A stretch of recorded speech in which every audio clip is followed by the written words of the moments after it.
to the Senate as injured Bestia.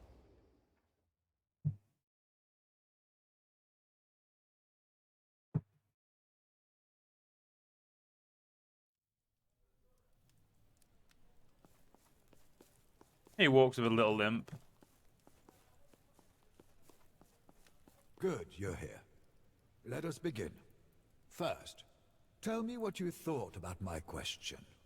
Could not find the answer. It's a difficult question. Naturally. We can only speculate about the meaning of life. Let us frame it another way, then. What would you hope that the purpose of your life might be? Survival. Isn't that a bit pointless? Do we live to live? Sometimes a Lannister beats you, but you don't know why. The reason is not for you to know. I disagree.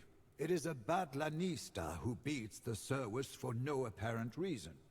Knowing the reason makes you stronger. To understand reasons, we must understand causes. We must know the root cause of all there is and all there will ever be, the stones of which the universe is made, or what we call the first principle. First principle, like distance and stance? In a way, those may be the first principles of fighting. Your distance and your stance change based on your tools and foes, but they are common elements to all fighting. That sounds likely, but what is the principle? No one really knows what the first principle is, but thinking about it is the first step in finding one's purpose. Opinions are divided. Some say the first principle is water. Others say it's wind, fire, or earth. What do you think the first principle might be? Water flows but in the cold of the night, and to see it turning to ice. Do not think of it as water itself. Anaximandros says the first principle is fluid and water-like. It is the indeterminate boundless. He calls it the realm of the infinite, which is in eternal motion. When things exist, they become finite. But when they cease to exist, they go back to the water of infinity.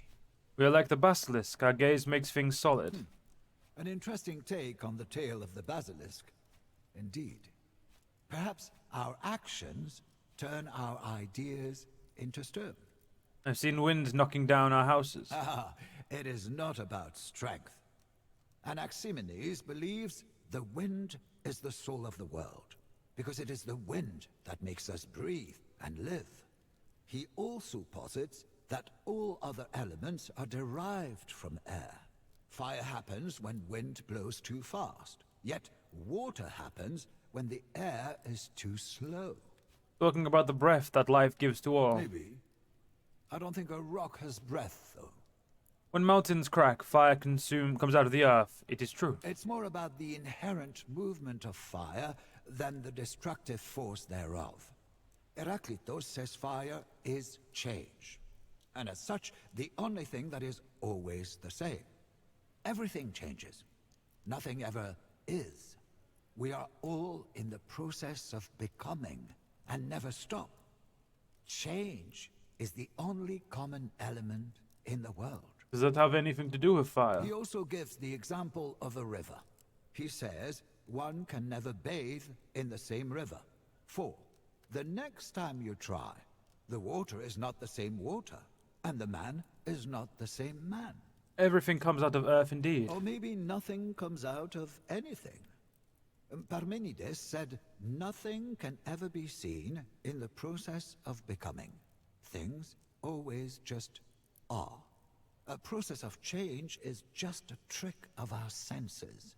At any given moment, things are stationary. Senses can be trained to become reliable. If your senses are not reliable, how could you ever know? Any one of those could be the answer. And that is what Empedocles says. He believes any or all of those can be the answer. It depends on the situation or person. But I believe that to be a non-answer. Can't all ideas be correct? Right is defined by the existence of wrong. Right is the absence of wrong. If everything is right, then nothing is right, for nothing is wrong. What do you believe the answer is? Who knows? Thinking about the first principle is a way of thinking about the world. And only by knowing the world clearly can you know yourself. And by knowing myself, I can become a better warrior? Most certainly, but that hardly matters until you know what you're fighting for. Only then you can trust your actions.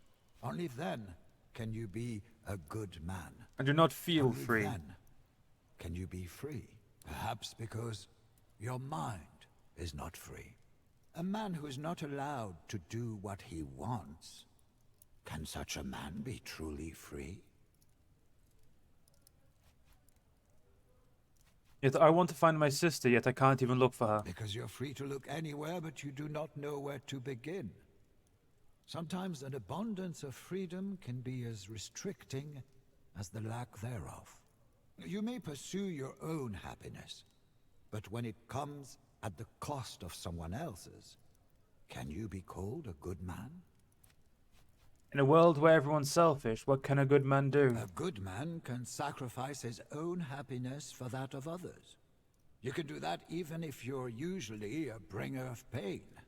Happiness is the absence of misery. If you do not know how to make people happy, then you can try to eliminate misery. By doing that, you can be a good man.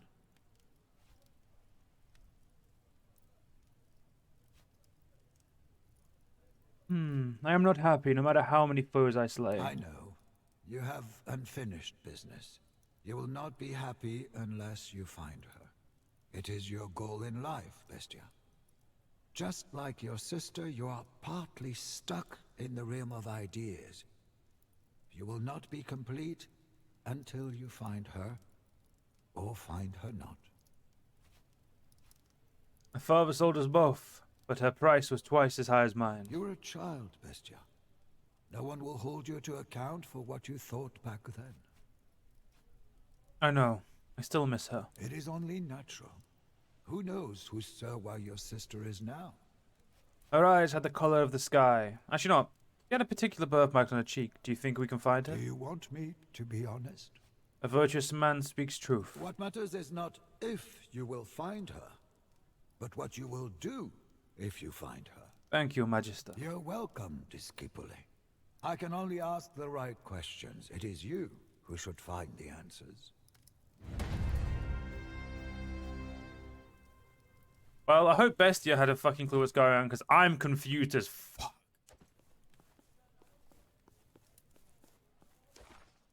I guess we should go talk to my sweet mother, because I don't have anything else to do.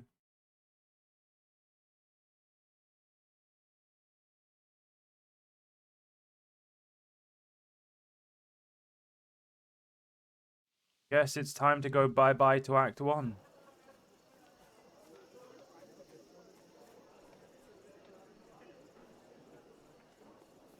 How is it? May as well have a look around before we leave. Let's see if Cineros has anything else to say to us before we go talk to Mother Dearest. Do you need me? Domine.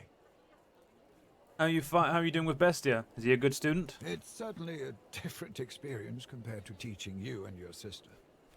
To a casual observer, Tabat could seem slow, intractable, or, dare I say, stupid. But That would be a wrong assessment. I have found Bestia Tabat to be infinitely malleable. We're lucky to have him on our side. how are we doing financially? We're doing very well, actually. Given enough time and persistence, we can rely on the wine business solely. In fact, we owe our success in the political arena partly to our excellent vineyards. Well, good. Just ignore the fact that I spent more than half of what I made on that really expensive wine on something completely and utterly definitely not worth buying, but I like it anyway because it's a really cool shield.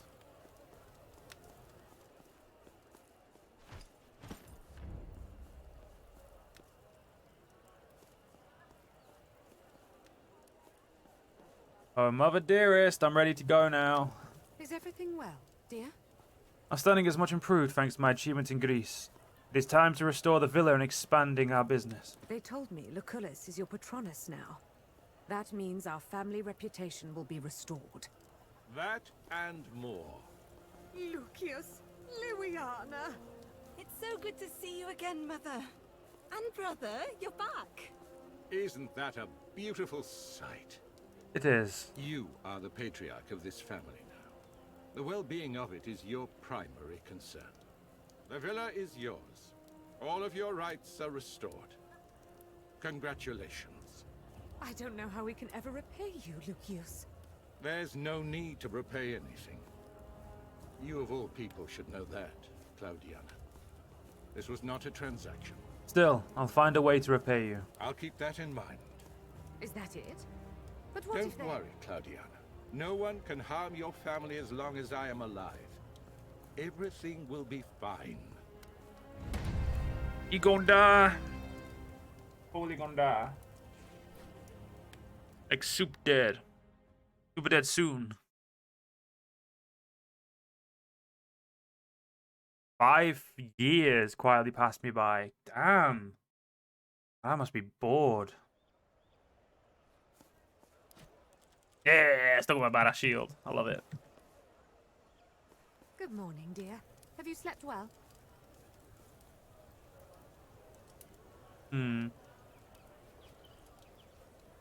As usual, Mother, I slept like an infant. In my dream, I was swimming in a cool river. A pack of house cats seemed to be standing guard. Cats standing guard? Against whom? Will they stop the northern barbarians by their sheer fluffiness? I heard in the east people think that cats guard the gates of the underworld. Maybe the gods are trying to tell me I need to be careful. It is always wise to be careful. There is a thing. He asked to see you, Lorco. He says he has a business proposition. Look, what possible business could I have with that murderous bastard? It might still be a good idea to figure out what he's up to. Do be careful, though. Don't worry, I'll have a plan. Whatever you do, be careful. Is everything well? Yes, but I thought I could be able to talk to my sister, but apparently my sister has no interest in talking to me, so you can stop being a bitch. Domine. Anything? No. Okay, well, I guess I'll go see Cineros.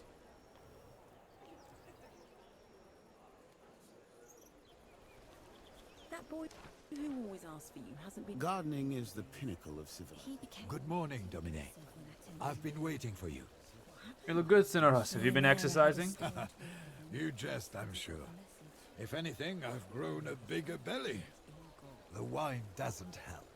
We should visit Lucullus. Wonder what he's up to. I can't think of a reason why he would not be doing well. I've heard Nasamones is a land of forbidden pleasures. Alas, it's too far away.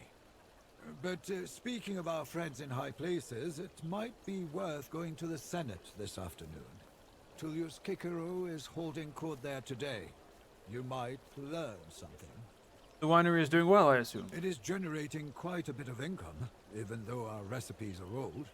The grape seed we have imported from Gallia produces tasteful drink. There's always room for improvement, though. Let's go to the market. It seems I have an appointment. That you do. And I can buy some groceries while we're at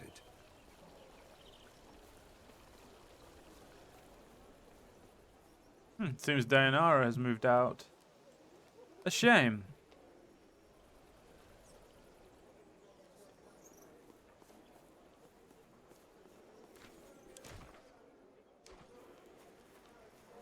These damned crows and their indiscriminate defecation.